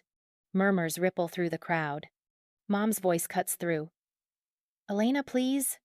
I'm not finished. Click. Slide 4. The Facebook photo. Mom holding Tyler's sign. Dad wearing the MIT hat I sent him. This photo was taken at Tyler's game. On May 8th. 7 days before my graduation. They had time to make a sign. Time to attend. Time to take photos. Uncle Marco stands. Elena? They explained this. They lied. The words land heavy. Final. I click. Slide 5. Bank statement. Chase credit card. April charges highlighted. April 18th. Prestige party planners. $8,347. Gasps now. Actual gasps. April 19th through 21st. Photography. Bounce house rental. Custom cake. Total charges for Tyler's 9th birthday party. $12,787. Aunt Sophia's hand covers her mouth. I click. Slide 6. My text messages. Screenshots dated February 12th. February 12th. I asked for help buying a winter coat. $400. Boston was 9 degrees. My coat had ripped. I zoom in on Mom's response. Mom said, "We're really tight right now, Mija." Click. Slide 7. More charges. Baseball equipment. March 12th. $890. 1 month later. Not tight anymore. Click. Click. Click. 18 months of expenses. Tyler's coaching. Tournament fees. Equipment. Travel costs. The numbers pile up on screen. Undeniable. Documented. Total spent on Tyler's baseball, January to May, $57,787. Someone in the crowd whispers. Dios mío. Dad steps forward. Elena, you're taking this out of context. Am I? I click. Slide 13. My bank statements. Transfers highlighted. Every month for 18 months, I sent you $200. You said Tyler's team fees were killing you. You said you were stretched thin. You said you needed help. Click. Mom's text messages. Thanks, mija. You're a lifesaver. I sent you $3,600. My work-study money. My tutoring income. My Target paychecks. My voice doesn't shake. Not anymore. I was funding his baseball career while you told me you couldn't afford to help me buy a coat. The backyard is dead silent now. Even the children have stopped playing. I click. Slide 15. The comparison chart, 3 columns. Tyler's expenses, 57,000. My expenses, 0. Money I sent you, 3,600. I turned to face my parents directly. I didn't ask for much. Just $400 for a coat, $150 for textbooks, $300 for emergency dental work. My voice is steady, clinical. You denied all of it, said you were broke, while spending $12,000 on a birthday party. Mom is crying now. Elena, we were trying to give Tyler opportunities. What about my opportunities? You're so smart.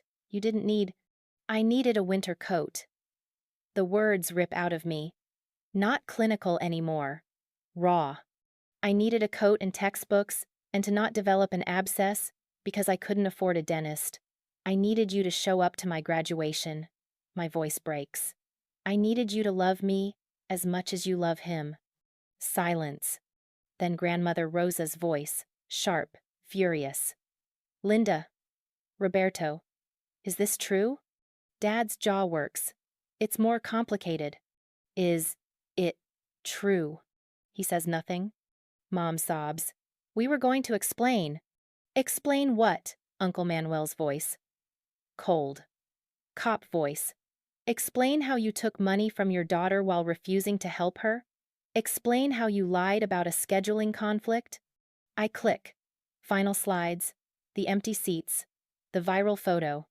2.1 million people saw these seats. Section A, Row 3, MIT Kresge Auditorium. The seats you were supposed to be in. I zoom in on the empty chairs. Everyone saw your choice. Everyone except the people who needed to see it most. I turn to face the crowd. My family. My people. I'm not here to destroy anyone. I'm here because my attorney sent my parents a demand letter 30 days ago, requesting repayment of the money I sent, plus damages for the expenses they should have covered.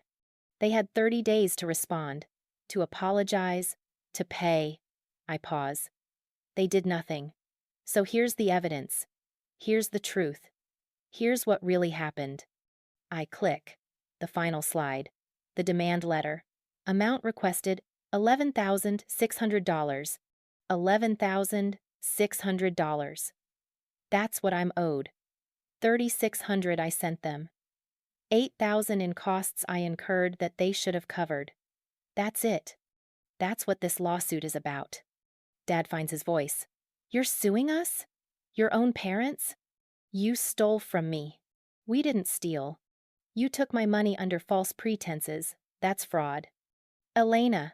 Mom's voice is shrill. You're embarrassing us. The words hang in the air. Embarrassing them. Not apologizing. Not explaining. Embarrassed. I'm embarrassing you. My voice is quiet now. Dangerous. You missed my MIT graduation for a Little League game that happened a week earlier, and I'm the embarrassment? Grandmother Rosa stands, walks to my parents. I've never seen her face so hard. Get out. Mom blinks. Mama, get out of my sight. This is their house, someone whispers. I don't care. They're not welcome at my table. Grandmother turns to the crowd. Anyone who defends this can leave too. For a moment, nobody moves. Then Uncle Manuel steps forward, stands beside me. Aunt Sophia follows. Elena, I'm so sorry. I didn't know. One by one, relatives approach. Not all of them. Maybe half. But half is more than I expected. Grandmother hugs me, fierce, tight. You should have told me sooner. Would you have believed me without proof?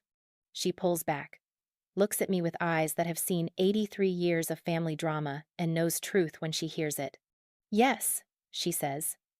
I would have. Because you're not a liar. She turns to my parents.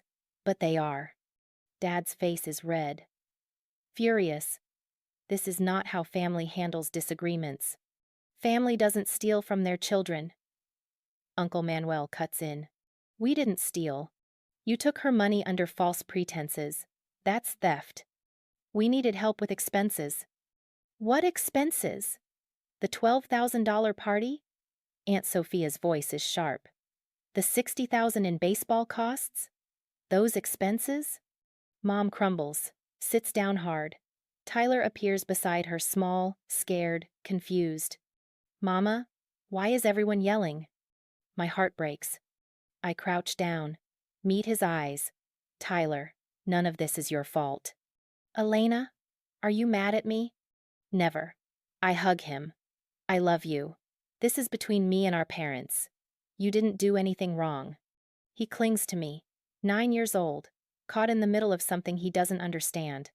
Over his head, I look at my parents. Mom is crying. Dad is frozen. Both of them are surrounded by family members who are no longer looking at them with sympathy. You have 30 days to respond to the lawsuit, I say quietly. Or we go to court. I stand. Release Tyler gently. Priya appears at my elbow. Ready? Yeah. We walk toward the gate. Uncle Manuel follows. Grandmother, Aunt Sophia, 10 other relatives. Behind us, the reunion fractures. Arguments erupt. Someone is crying. Someone is yelling. But I don't look back. I've spent 22 years looking back, hoping they'd finally see me. Now I'm looking forward. And for the first time in my life, I'm not walking alone. I stayed at Grandmother Rosa's house that night. Couldn't go back to Boston yet. Couldn't face my parents. Couldn't process what I'd just done. My phone exploded.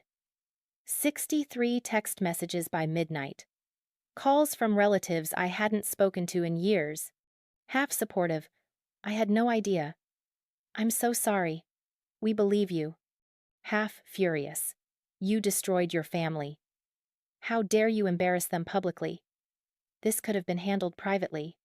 Privately, where my parents could keep lying, keep controlling the narrative. No. 3 cousins blocked me. 2 aunts called me ungrateful. Uncle Marco sent a long text about airing dirty laundry and hurting Tyler unnecessarily. But Uncle Manuel texted, "Proud of you, Mija. That took guts.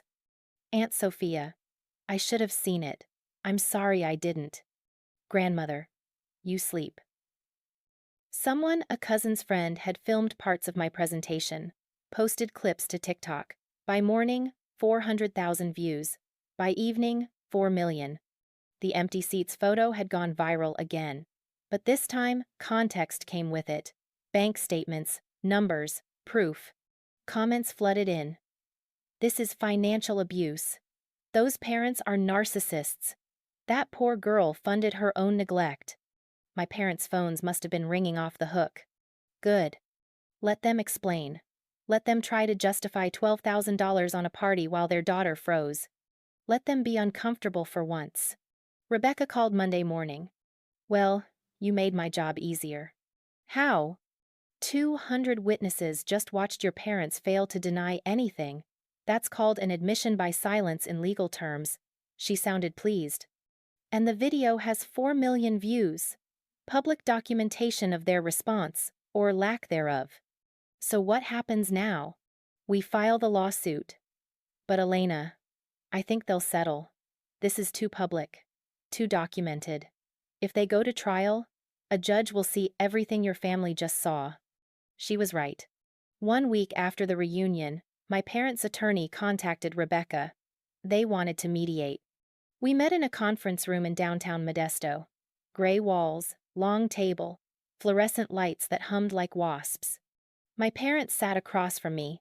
We hadn't spoken since the reunion. Hadn't even made eye contact. Mom looked smaller, older, dark circles under her eyes. Dad looked angry, jaw tight, hands clenched. Their attorney, a tired-looking man named Stevens, opened with, "My clients are willing to negotiate a settlement to avoid further public embarrassment. Not to make things right. Not to apologize. To avoid embarrassment." Rebecca smiled coldly. "Let's discuss terms."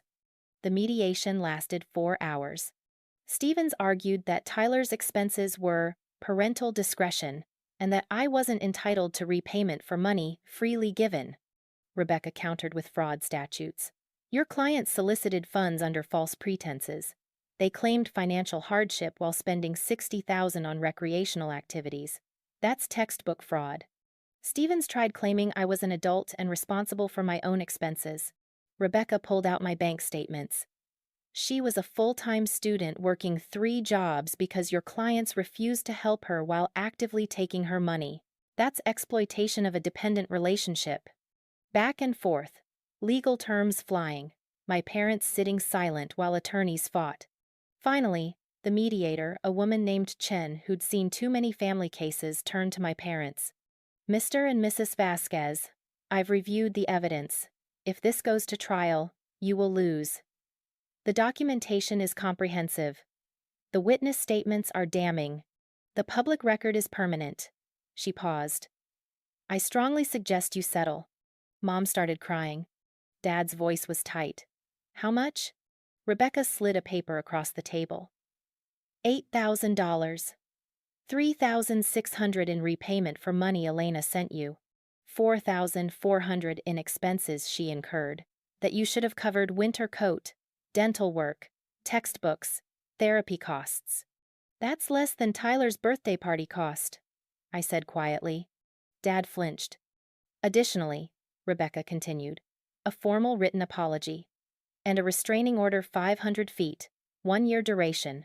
No contact except through legal representation. A restraining order? Mom's voice broke. Against our own daughter? For your daughter's protection from you, Rebecca corrected. She's made it clear she needs space. This ensures you respect that. Stevens whispered with my parents for 10 minutes. Finally, we'll agree to $6,000. No restraining order, no written apology. $8,000, Rebecca said flatly.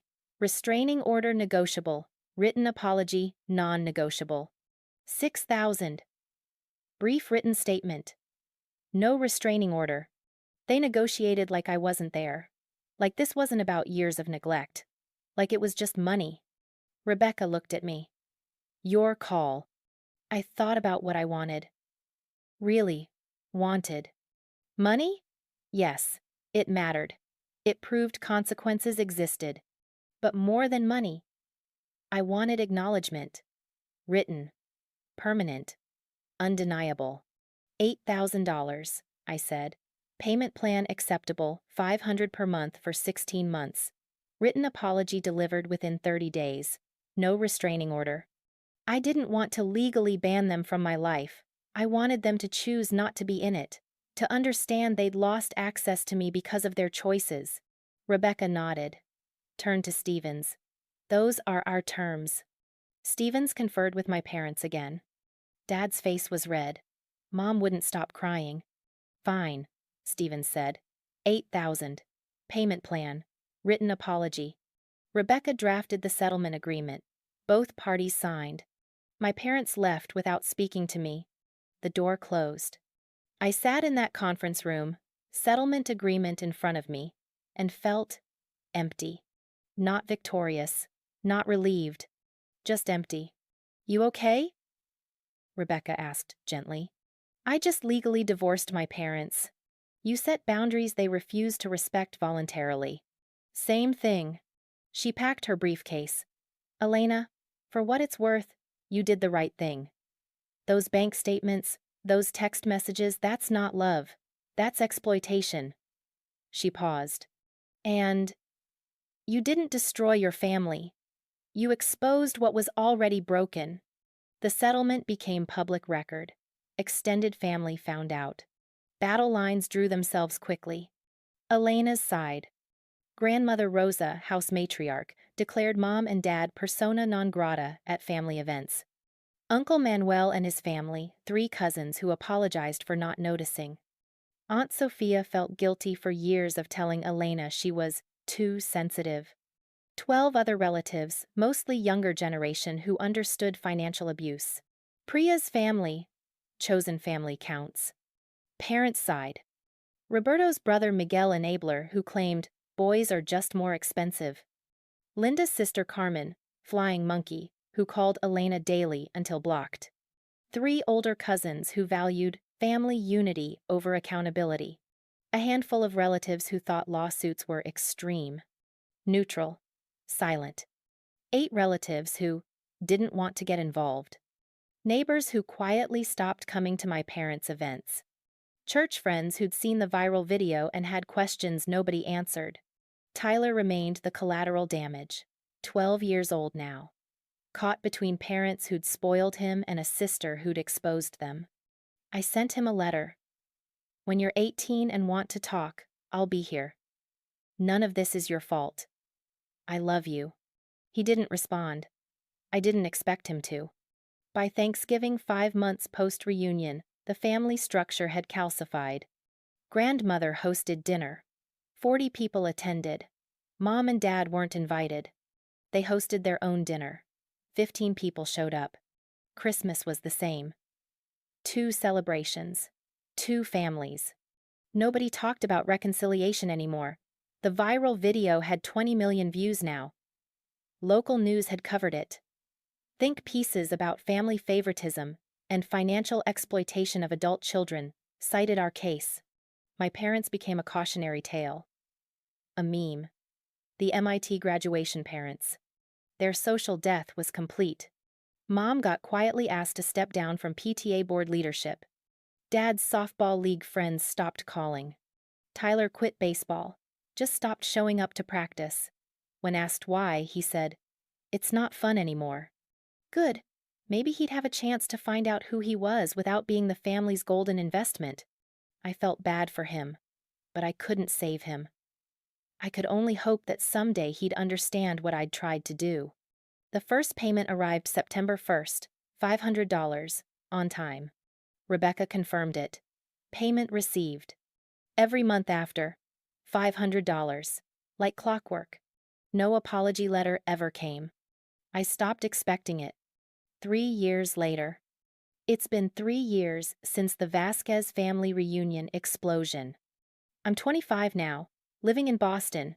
Software engineer at a startup that actually values work-life balance. Salary: $127,000.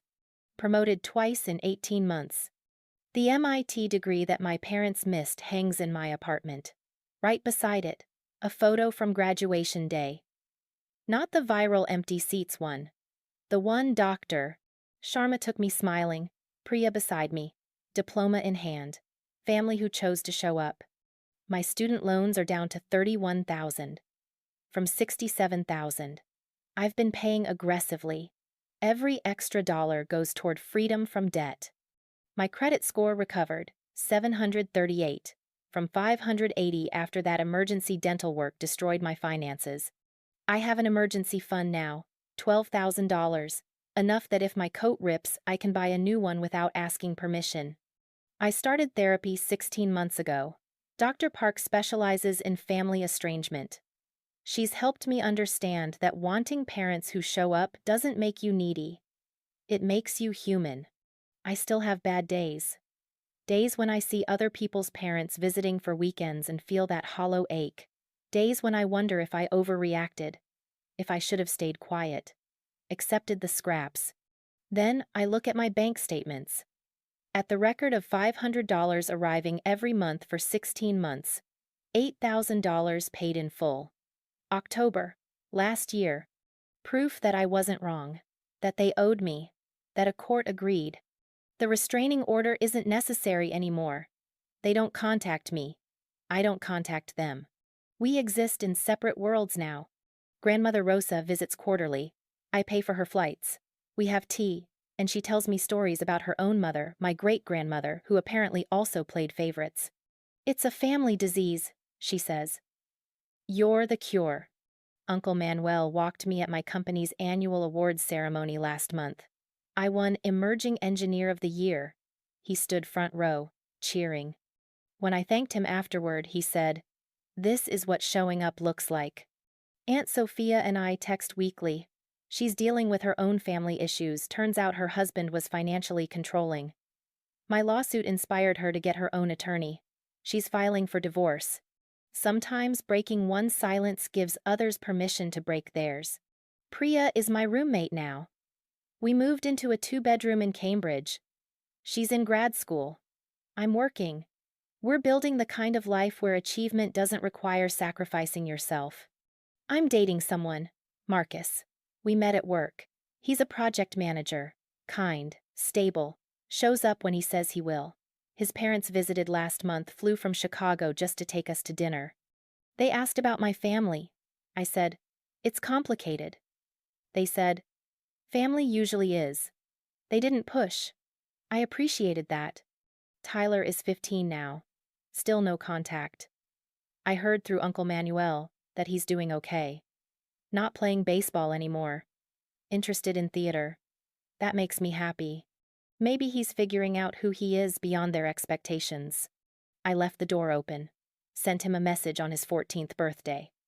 "When you're ready to talk, I'm here. Love you." Read receipt showed he saw it. Never responded. That's okay. He needs time. Maybe he'll never want contact. I've made peace with that possibility. My parents. I know nothing about their lives now. Don't follow them on social media. Don't ask relatives for updates. Sometimes I wonder if they've changed. If they've learned anything. If they ever think about me. Mostly, I don't wonder anymore. People ask me sometimes, people who've seen the viral video or heard the story, if I regret it. Do you regret suing your parents? Exposing them? Destroying your family? I don't correct them anymore. Don't explain I didn't destroy anything. They did. I just say, I regret that it was necessary. Because that's the truth. I wish my parents had been different. Wish they'd loved me as loudly as they loved Tyler. Wish they'd shown up to graduation without being forced. Wish they'd apologized without a court order. But they didn't. And I'm done wishing for parents who don't exist. The real lesson isn't about family betrayal. It's about self-betrayal. For 22 years, I betrayed myself, accepted less than I deserved, convinced myself I was asking for too much. Let them tell me I was dramatic, sensitive, difficult. The lawsuit wasn't about money. It was about saying, "No, I matter. My needs are valid. You don't get to exploit me and call it love." That's the message I want Tyler to learn. Not from me, he may never speak to me again, but from watching what happens when you set boundaries, when you choose yourself. Last week, MIT invited me back for a panel. Success after adversity. They wanted me to talk about my career, about overcoming obstacles. I almost said no. Then I thought, why not? I went. Sat on stage in the same auditorium where I graduated. Kresge. Section A, still visible from the stage. They asked about my journey. I told them about 3 jobs, about loans, about graduating with honors despite everything. I didn't mention my parents. Didn't need to. A student asked, "What's your biggest achievement?" I thought about that. About MIT. About my job. About the $8,000 in court-ordered repayment. Learning that I'm worth showing up for, I said, even if the people who were supposed to teach me that didn't. The auditorium was silent. Then, applause. Afterward, 7 students approached me, all with similar stories: parents who missed graduations, siblings who got more, families who took and called it love. "What do I do?" one girl asked. 20 years old, crying. They're my parents. I gave her my therapist's card, Rebecca's card. And one piece of advice: document everything, trust yourself, and know that choosing you isn't selfish. It's survival. She hugged me. Thank you. Walking out of Kresge that day, I passed Section A, Row 3. Different chairs now. Different students' families would fill them at the next ceremony. But I remembered those empty seats, the hurt, the humiliation, and I realized they're not empty anymore.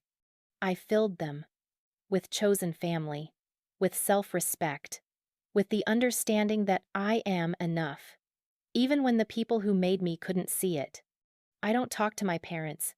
Maybe I never will. Tyler might reach out someday. Or not. Some relatives still think I'm cruel. That's fine. They didn't pay my bills or live my life. But I have grandmother, Uncle Manuel, Aunt Sophia, Priya, Marcus, Dr. Park, a job I love, an apartment I afford, a future I'm building. And I have proof, legal, documented, undeniable proof that I wasn't wrong. That's enough. That's more than enough. That's everything. They chose a little league game over MIT graduation. I chose myself over their version of family. 3 years later, I'm thriving. They're not. And that's not revenge. That's just what happens when you invest in the wrong child. To everyone listening, if your family makes you feel like asking for basic respect is asking for too much, document everything. Trust yourself, and know that you're not destroying the family by telling the truth. You're just exposing what was already broken. This is Achiever Betrayed. Thanks for listening.